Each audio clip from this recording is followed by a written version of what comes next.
Good morning. How are you all today? Prayerfully, you all had a great Resurrection Day and Easter week, really the weekend. So glad to have you all back. Welcome to Bible class with Andre and Betty.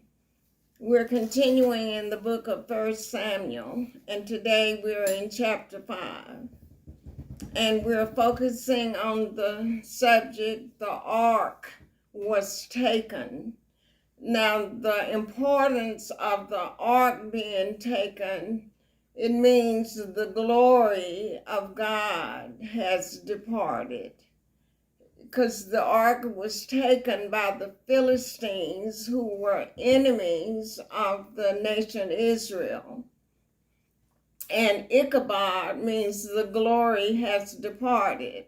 And the ark speaks of the presence of God, and his glory is the presence of God in the earth. We beheld his glory as of the only begotten Son in the earth. And so the ark of God is a blessing to believers, but it's a curse to those who reject him. And this is 1 Samuel is while they're still in the days of the judges until Samuel dies. Well, no, that's wrong. They're still in the time of the judges until Samuel is called to be a prophet, which was in chapter 3 or 4, in chapter 3 and 4. So we're beginning in 1 Samuel chapter 5, verse 1. And the Philistines took the ark of God and brought it from Ebenezer unto Ashdod. And that's stated also in chapter 4, verses 11 and verse 17. And when the Philistines took the ark of God, they brought it into the house of Dagon and set it by Dagon.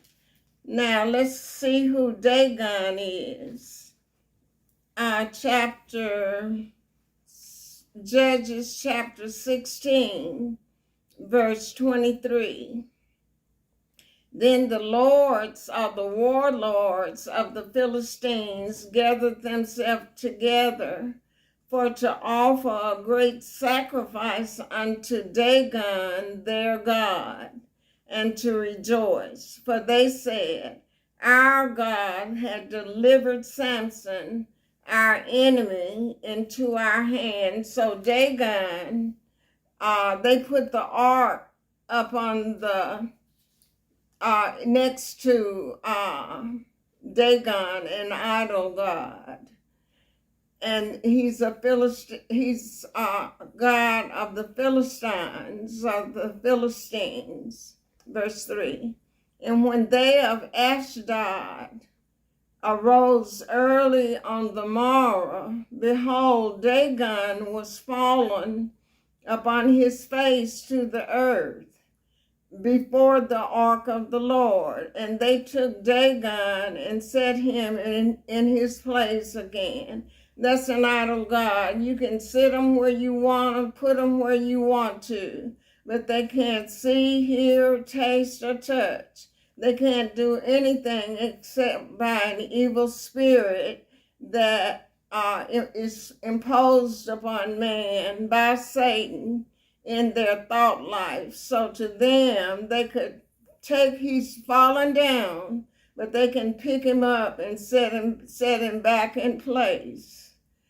And verse 4, and when they arose early on the morrow morning, behold, Dagon was fallen upon his face to the ground before the ark of the Lord. And the head of Dagon and both the palms of his hands were cut off upon the threshold of the entrance into his house. Only the stump of Dagon was left him. Now, these Philistines, Ashdod was one of their towns. And as we go through Samuel, 1 Samuel, we'll see the 5 Philistine cities that was occupying these cities during these early days of 1 Samuel. And so Dagon was falling upon his face, and his hands and his head, palms of his hands were cut off on the threshold of the entrance. Only the stump of Dagon was left to him. Verse 5. Therefore neither the priest of Dagon nor any that come into Dagon's house tread on the threshold of Dagon in Ashdod unto this day. So Ashdod is a city occupied by the Philistines. Verse 6.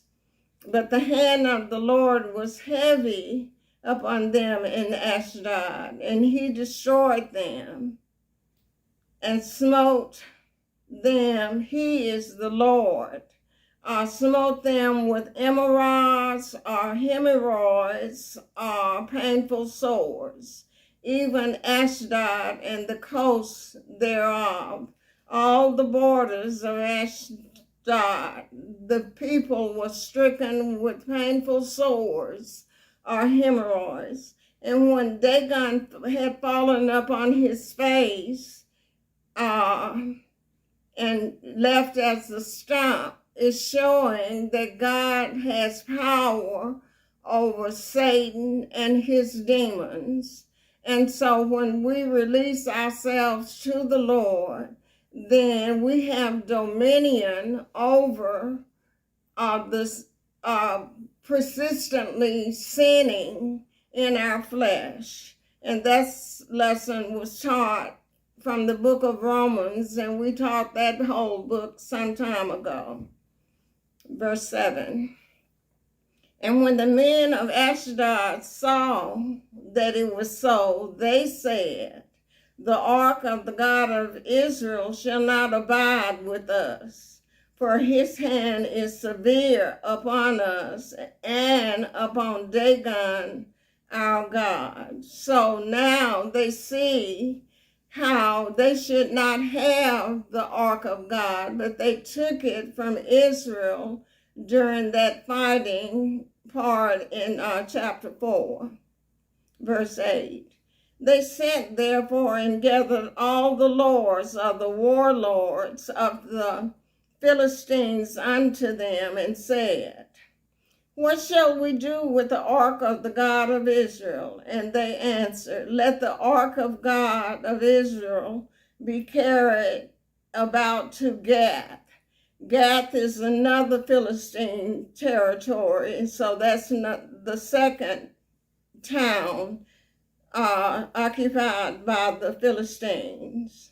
So let the ark of God of Israel be carried about unto Gath.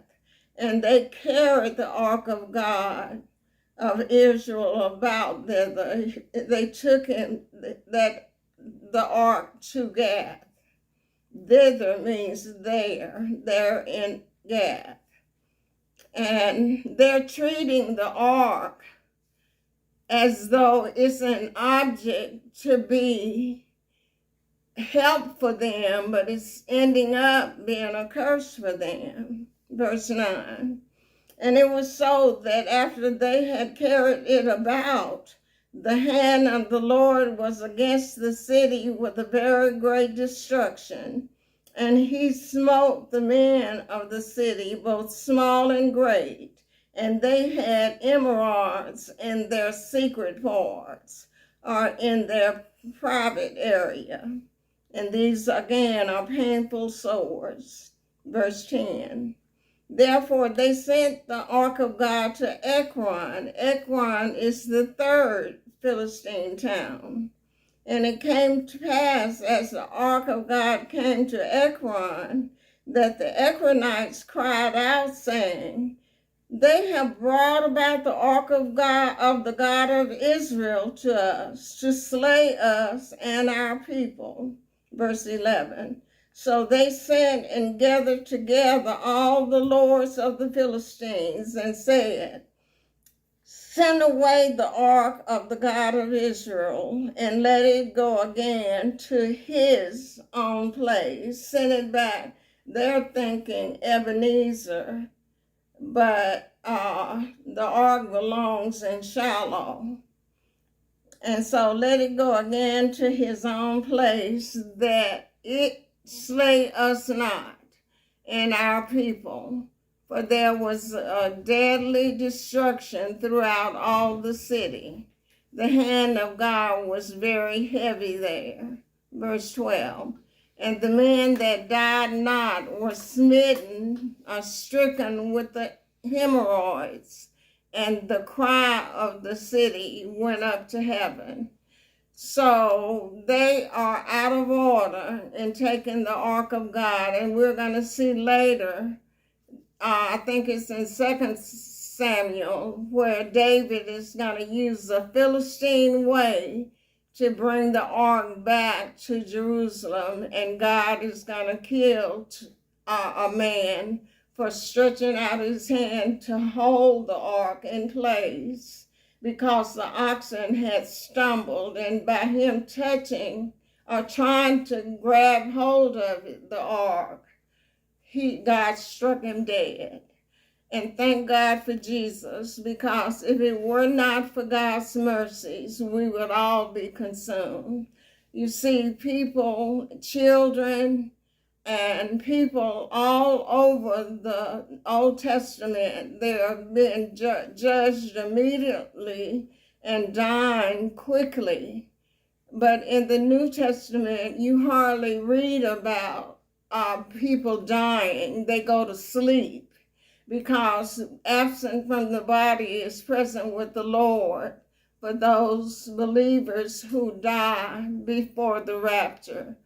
And so we're thankful that Jesus paid the sin debt for us all in all the law, which is the Old Testament, in many areas.